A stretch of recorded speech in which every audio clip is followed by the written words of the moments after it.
C'est une page vieille de 50 ans qui se tourne. Le réseau téléphonique en cuivre tire sa révérence. Nous sommes à Ney-les-Massous, en Côte d'Or, l'une des premières communes concernées. Donc chaque fil qui est présent sur cette tête va à un client. Donc là, si on tire sur celui-ci, on peut voir que celui-ci bouge. Donc ce client est branché sur cette position-là. Ici et dans 30 autres communes de Bourgogne, la coupure est programmée pour janvier 2026.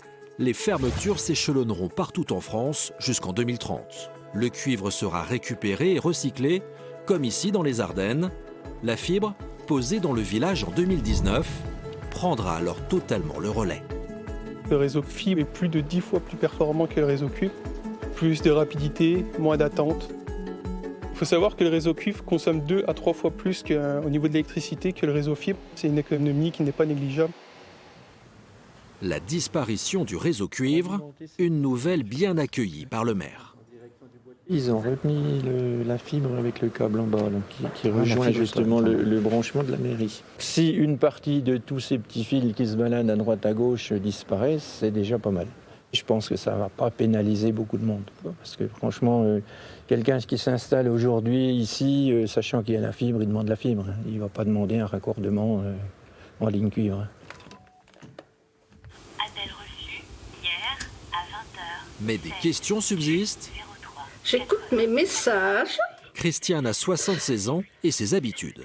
Je supprime. Ben oui, c'est l'ancienne méthode qui me plaît, disons. Voilà. Pour son téléphone et Internet, elle est branchée sur le cuivre. Passer à la fibre l'inquiète. Je ne veux pas de frais supplémentaires. Et je crains qu'il y en ait. Voilà. Ça, c'est une appréhension quand même. Surcoût de la fibre, 4 à 5 € par mois en général. Mais Orange va proposer une option fibre voix seule, sans Internet donc, au même prix que l'ancien abonnement téléphonique. Les autres opérateurs pourraient suivre. Autre interrogation, l'accès à la fibre. À Ney-les-Massous, par exemple, cette maison n'est pas connectée.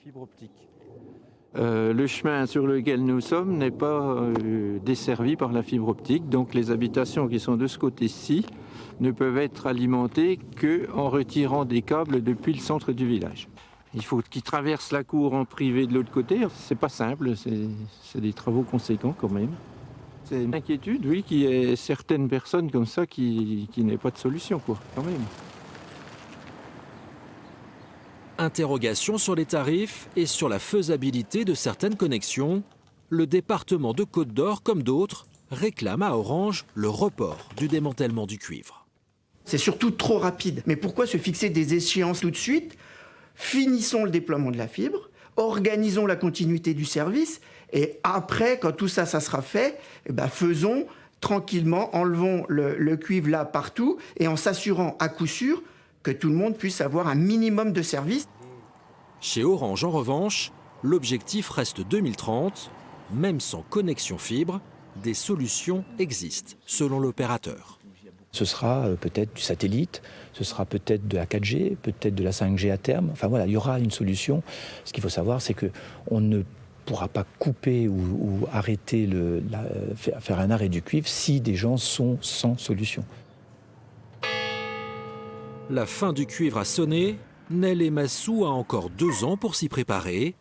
D'autres communes vont suivre. En Côte d'Or, 60 nouveaux noms seront dévoilés en fin d'année.